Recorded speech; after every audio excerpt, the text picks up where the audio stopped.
নবী সাল্লাল্লাহু আলাইহি সাল্লাম আবু তালেবকে কালেমা পড়াবার জন্য কি পরিমাণ কাঁদছে, চেষ্টা করছে। শেষ মুহূর্তে বলছে, চাচা চাচা কালেমাটা পড়েন না চাচা। বলছে না, মানুষের কাছে বেইজ্জতি হব, পড়বো না, মানুষ লজ্জা দিবে। আল্লাহ নবী সাল্লাল্লাহু আলাইহি সাল্লাম বলছে, কানে কানে বলেন, আমি কাউকে শোনাবো না, আমি শুধু হাসরের মাঠে বলবো, মৃত্যু পর্যন্ত চাচা ওয়াদা দিলাম জগৎবাসীকে শোনাবো না আপনি ঈমান আনছিলেন, কানে কানে কন। আবু তালেব বলছে না, কানে কানেও বলবো না। এবার নবী বলে চোখের পানি ফেলতে ফেলতে, চাচা এমনও কইতেন না তো, ঠিক আছে চাচা আমি কালেমাটা পড়ি, আপনি শুধু ঠোঁটটা নাড়েন,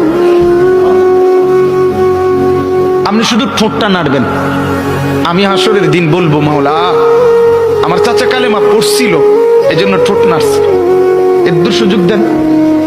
চাচা বলছে না না না, আমি ঠোঁটও নাড়বো না। আল্লাহ নবী তখন অঝরে কাঁদতেছিলেন আর চোখের পানি ফেলে বললেন, চাচা আপনি জাহান্নামের আগুনে জ্বলবেন, আমি সইব কেমন? আবু তালেব নাফরমান তখন কি বলছে জানেন? আন্নারু খায়রুম মিনাল আর।